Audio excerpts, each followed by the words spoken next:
Magandang gabi sa inyo, guys. So, may Subscribe. bago na naman tayong video for today. At yung nakikita nyo sa aking harapan, ito ay iba't ibang klase ng street foods. So, meron tayo ditong kwek-kwek. Yan. Meron din tayong squid balls. Meron tayong chicken balls. Magkabuka pero chicken balls yung isa dyan. At meron tayong mga fish balls. Yan. Kumuha rin kami ng hot yung sauce, manong sauce. Isa pang manong sauce. Yan. Siyempre, titikman din natin ng barbecue. Yung isang binili kong barbecue, 15 pesos. Mas konti. Yung isang man, 20. Mukhang panay laman naman. Siyempre, hindi mawawala ang rice sa barbecue. So, guys, ang ating yung pupodripin today. Tingnan natin itong bigyan. Hop. Ang sarap talaga ng manong sauce. Pag gumagawa ko ng sauce na ganito, ang sarap din pero hindi ko alam kung ano yung meron din sa sauce nila. Bakit? Unique talaga yung lasa.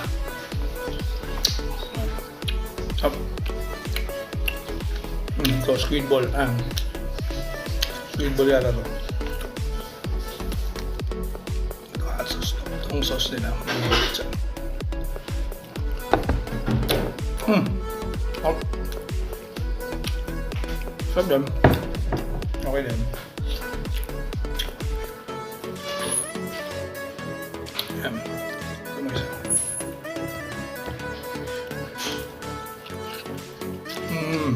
Ito ng pugo.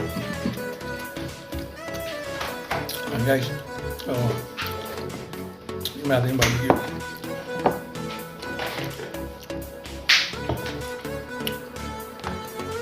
Ito yung 15 pesos. Sarap din naman. Ito naman, yung 20. So, manipis na siya.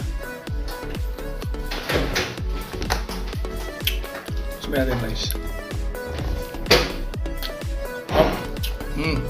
Sige. Kaya muna ako guys. Balik ako kayo mamaya. Yun guys, update. So ngayon,